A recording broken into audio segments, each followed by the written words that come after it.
Hi, Jim Pancero, helping you become a stronger leader of your sales team. And one of the challenges for a lot of sales teams is how do they gain a competitive advantage when they really have nothing unique?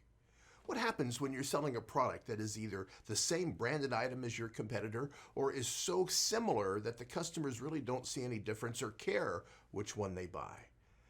How do you gain a competitive advantage when you're really selling in a commodity type of environment where the customer is not really concerned which brand or which company they buy from?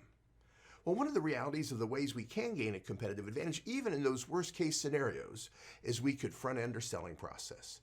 See, if we lay out the selling process from the time you identify an opportunity till the time you close on the sale, what we do in those earlier stages of the selling process can be a significant impact on your competitive advantage. Most sales reps start off slow, and only as they build interest in the customer or the customer shows interest in them do they start to ramp up their efforts. So towards the end of the process, they're putting full efforts into trying to sell this account. But the problem is they're right in the middle of major competitive battles at that point. So one of the ways you can gain a competitive edge is to be there first, to get in there earlier, to be more proactive.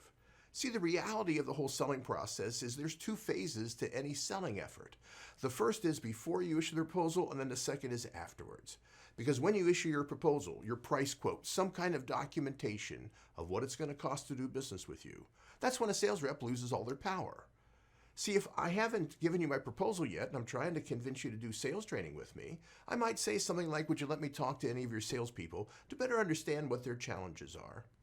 I bet you'd probably say yes, with the assumption that's going to help me give you a more accurate and more effective proposal of how we could do training. But look what happens once I've issued the proposal, especially if you've gotten a couple different proposals. If I say I want to do any extra effort now, I bet you're just going to say, well, let's wait and see if you win, and then we'll put the effort in then. The reality of the process, though, is most sales reps wait till after the proposal is generated to really put the most intensive efforts into selling when they've lost all their power. What can you do to be more front-ended with your selling process? What can you do to show the customer more control?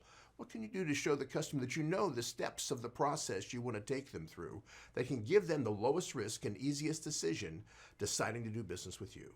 So that even towards the end of the process, if the customer sees a lot of similarities, if you set the tone, if you set the pace, and you help the customer more at the beginning, you're likely to gain a competitive advantage, even when in reality, there's not a lot of competitive differences there. The whole process of selling today is how we think and plan more moves ahead, how we think in a more proactive way. Selling is becoming paint by numbers.